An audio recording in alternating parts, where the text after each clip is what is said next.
कहते हैं कि दान करने से आपके पाप कटते हैं, लेकिन इसका मतलब ये नहीं कि आप भी सोचे अरे भाई ये तो बड़ी अच्छी बात है, पाप करो दान करो, पाप करो दान करो।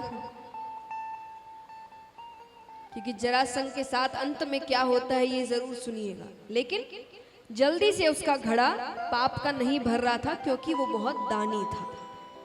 वो सुबह उठते ही ब्राह्मणों को दान करता था, और दान भी कैसे, जो मांग लो उससे, उस वक्त कुछ भी मांग लो वो दे देगा। तो भगवान ने सोचा यही रास्ता अपनाते हैं। ऐसे क्या पता युद्ध करने जाए तो वो करे ना, क्योंकि मुझे उसकी सेना के साथ युद्ध नहीं करना, वो अकेला युद्ध करे। तो भगवान ने कोशिश की। तो भगवान सुबह के समय पांडवों के साथ ब्राह्मणों का वेश बनाकर जाते हैं। अब पहले तो वो सबको फल इत्यादि ही देता था, कोई और कुछ मांगे तो वो जो मांगे वो दे दे। तो भगवान जाते, भगवान कहते ये फल नहीं चाहिए। तो बोले क्या चाहिए? बोले एक वचन चाहिए पहले तो, कि हम जो मांगेंगे हमें वो ही दोगे। वो कहता है वचन की कोई जरूरत नहीं, तुमको जो मांगना है मांगो, मैं सब कुछ दे दूंगा। बोले नहीं, वचन दो, तुम पीछे नहीं हटोगे। अरे जरासंध कहे मैं पीछे क्यों हटूंगा? तुम क्या मांगना चाहते हो? ज्यादा से ज्यादा मुझसे क्या मांगोगे? मेरा राज्य मैं दे दूंगा। तुम मुझसे ज्यादा से ज्यादा मेरा राज्य मांगोगे, मैं दे दूंगा। अब आपको लगे कि अच्छा तो व्यक्ति है बेचारा, क्यों खराब बोल रहे हैं?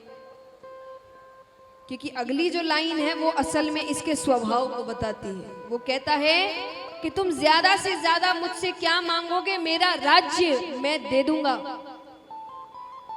क्योंकि सुबह तुम्हें राज्य देकर शाम को युद्ध करके वापस ले लूंगा।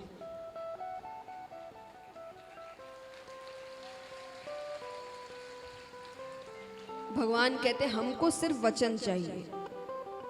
उसने कहा वचन देता हूं,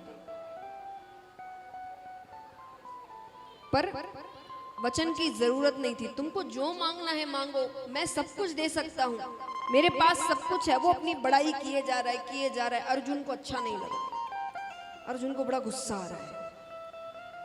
तो अर्जुन ने क्रोध में आकर, क्रोध में हम गलतियां कर बैठते हैं।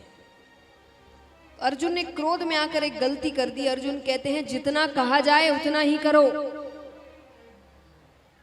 अब ये जो कहा ये गलत नहीं है, पर ये जो हाथ उठाया ना ये गलत हो गया। क्यों? क्योंकि भगवान ने 4 वर्ण बनाए हैं। कौन कौन से बताए? ब्राह्मण, क्षत्रिय, वैश्य, शूद्र। तो पहले सब अपना अपना काम करते, समय समय की बात है। ऐसा नहीं है कि वो समय खराब या ये समय खराब, समय के हिसाब से बदलना पड़ता है। और ये कृष्ण भी कहते हैं, क्योंकि अगर समय के हिसाब से बदलना ना पड़ता तो सारे जन्म मर्यादा पुरुषोत्तम के ही होते। श्री कृष्ण कभी जन्म लेते ही नहीं, राजनीति करते ही नहीं, पर समय समय की बात है। लेकिन उस वक्त सब अपना अपना काम करते थे। ब्राह्मणों का काम था कि वो पूजा पाठ करते थे या गुरुकुल इत्यादि में पढ़ाते थे। क्षत्रिय उस समय क्योंकि राजा का राज चलता था, तो क्षत्रिय जो होते थे वो राज करते थे, वो रक्षा करते थे, युद्ध करते थे। वैश्य जो होते थे वो व्यापार करते थे, शूद्र सेवा करते थे। तो यहाँ पर क्योंकि सब अपना अपना काम करते हैं, तो कई ऐसी चीजें हैं जिससे लोगों को पहचाना जाता था। तो क्षत्रियों के लिए कहा गया था कि क्षत्रिय क्योंकि युद्ध करते थे, बाण चलाते थे, तो प्रत्यंचा जो चढ़ाते हैं उसके कारण उनके अंगूठे पे एक अलग ही निशान होता है। हर क्षत्रिय के होता था जो बाण चलाता था। ब्राह्मणों के नहीं होता था क्योंकि वो बाण नहीं चलाते थे। तो अर्जुन ने हाथ उठाया, तो जरासंध खुद क्षत्रिय है, तो जरासंध की नजर अर्जुन के अंगूठे पर जाती है। जरासंध कहता है तुम ब्राह्मण नहीं हो। वो दान केवल ब्राह्मणों को देता था।